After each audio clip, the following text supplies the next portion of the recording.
Yeah, it was actually quite calm for most of it.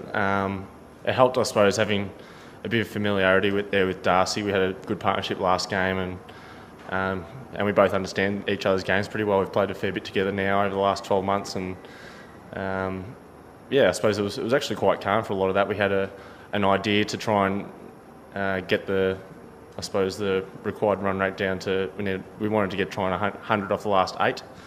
And we were able to just bat well enough, like with good cricket shots, and hit the loose ball and target certain balls and get it down to, I think it was 104 off 10. So we probably exceeded our expectations a little bit there, and from there we were just able to control the run rate. They bowled a couple of good overs. I think Krunal was able to hold us back in certain periods and bowl some good overs, but we were able to sort of, I suppose, cash in on different overs and just hit a boundary at the right time, which doesn't always happen, but I suppose in a ground like this, where it's a bit smaller, it's fast outfield, and a big wicket square where the ball sort of speeds off, it's you can get runs pretty quickly here just by good cricket shots.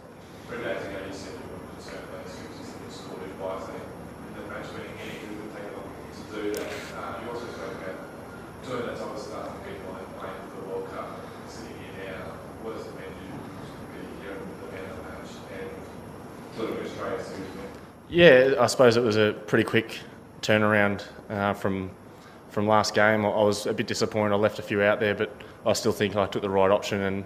And in different shoes today, I suppose Darcy got out at a time where it could have also unravelled, but I suppose there was no run-outs or anything like that to sort of cause that chaos through the middle and get two new batters. So that was the key thing, I suppose, when he got out. So him getting out didn't really faze me too much at all, but it was just about making sure we built a partnership really fast, and there was no dot balls through that period. We were able to sort of still keep the scoreboard ticking over and keep the run rate in check, and that was really key. And I suppose the difference the other night, when you lose your two set batters, it can turn to chaos pretty quick, and that was just the difference, I suppose, tonight. It was just the onus was on me to bat through, and Pete did a great job at the other end to keep the board ticking.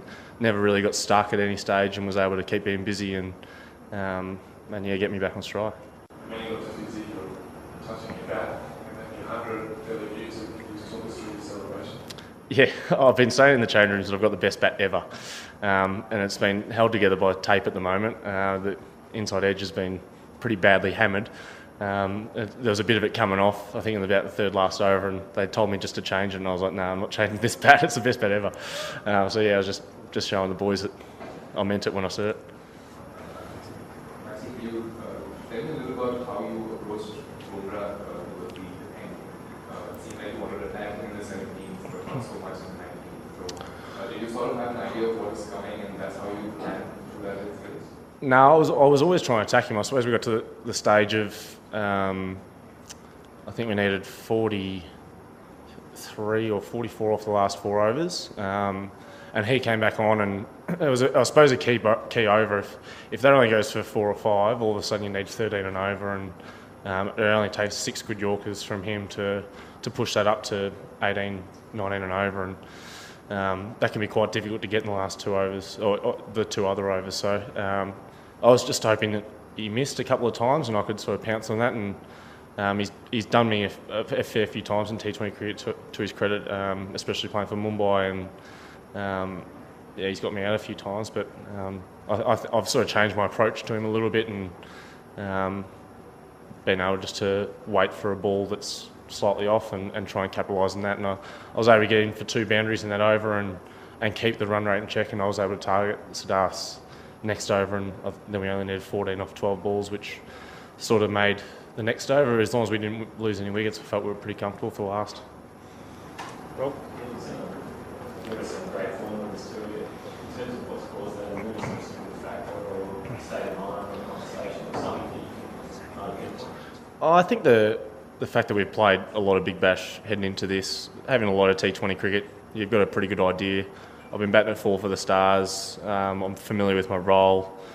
Obviously been playing, coming at 2 down in the T20 side for the last 12 months. It's a consistent role for me. I think once I get that consistency of role, I think you can actually start to see consistency of performances, and I think that's probably what's led to this. And as I said, the Big Bash playing before that gives me a bit of confidence coming into this tour, and yeah, I think the conditions today were really nice for batting. It was a nice wicket. There was a little bit of turn there, but not too much. A couple held up, but the quicks were quite a lot easier to face on this sort of wicket where last game the ball was keeping low. It was reverse swinging. It was quite difficult work. So the conditions were a lot different this game, and yeah, just I suppose cashed in when it counted. How sort of different challenges, switching to midfield, because you think the way you're coming back and is there any reason you can't? Would you say that's what you Saturday, Sunday?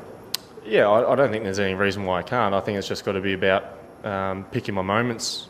I can probably tame it down, I suppose, a little bit. I don't have to go as hard, but yeah, I feel like I've just been picking off balls that I think I can hit for boundaries, and that was the pleasing thing today. Is I didn't feel like I took too many ridiculous risks. I felt like I read the game really well, and I was able to hit the ball in areas where the fielders weren't. There's not many times I hit it straight over a fielder's head. It was more in the gap, and I think that's been the key for me. When I've had successful innings is when I actually am going. If I miss time and it's still falling in a gap, and I've got it in control, and yeah, I just felt like today I just had a really good read of the game, and I was able to sort of stay one step ahead. Yeah, so in terms of the one side, where do you feel you sort of best fit in terms of that batting model? Like, are you thinking 10 runs overs on your overs to go, or do you appreciate the chance to go a bit earlier, try and build really is?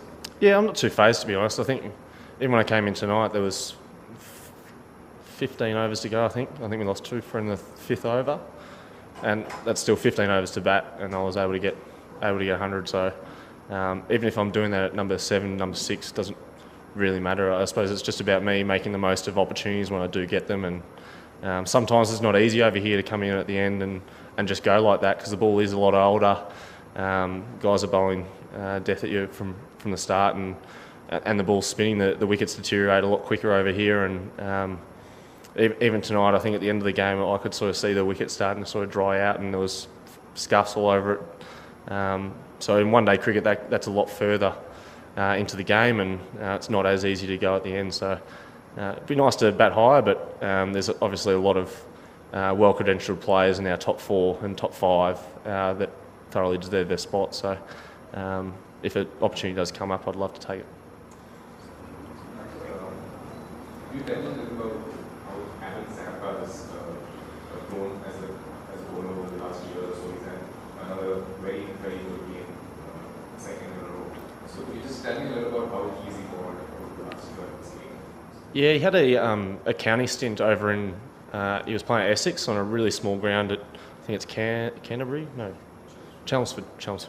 And to bowl there, that's smaller than this. So he's bowling there consistently on T20, flatter wickets, and to try and be successful, he's obviously come up with these different defensive mechanisms to get out and to still be successful. And he's an amazing bowler. He's always striving to get better. He's always finding ways to improve his game, and he hasn't got the big turning leggy or the mystery spinner as like a Rashid Khan or a Sandeep.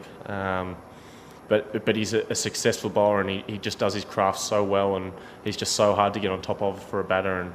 And it doesn't matter if the batter's been in for 20 or 30 balls, he's still able to get him off strike and keep him down. And credit to him, he keeps growing as a player. And I had the pleasure of playing with him at the Stars the whole season, and just seeing him go from different conditions every game and continually getting better and better is a real credit to him.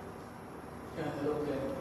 Glenn, since you're one of the most experienced players in the Australian squad here, so I just wanted to ask you a different, off-field question. So the Australian foreign affairs, they have, in the latest update, they have stated about what's happened in the India-Pakistan border. After that, they have come up with a statement in the latest update stating that the Australians need to exercise a high degree of caution in India.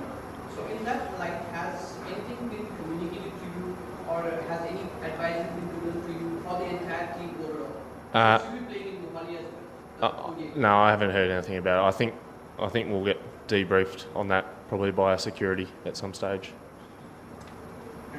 Last question. Not many visiting teams come in India and the series in the football format. And so, what sort of confidence do you have leading up to one of the series and to the World Cup?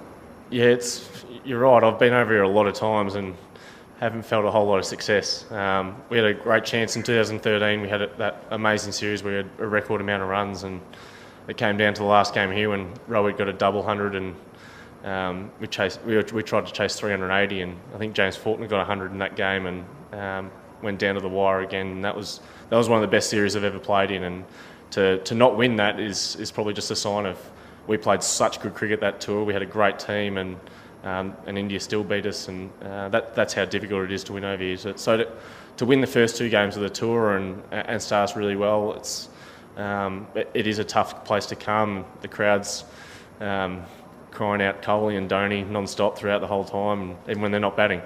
So yeah, it's a tough place. It's the different conditions, I suppose, to home, and it takes you have to adapt pretty quickly once you get over here. And I credit to the whole guys. They've trained so hard and worked so hard to get to this position, and we haven't had a lot of success over the last 9-10 months, and to start to sort of go back on that up curve and start to win some series again.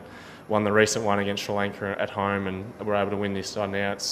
Winning momentum's really good momentum, and if we can keep that going towards the World Cup, it's only going to hold us in good stead. Very last questions. Cliff, we've seen the team, Money Buggers in the hand, the team photos, what's the last from training, so just how tight is the group? Yeah, it's a pretty close group, as you can see by the photos. I think Stoyne and Paddy were genuinely holding hands. So we've got Keithy Miller involved now, so that's a good for the weirdos in the team, which is nice. And yeah, we're trying to get the coach involved, but I'm not sure we're going to have much success there. It's such a tight group, as you said, and to have the group of guys that are just playing so much for each other out in the field is brilliant. They're enjoying each other's success. They're really feeling every moment together, and I know that it just means a lot to all of us tonight.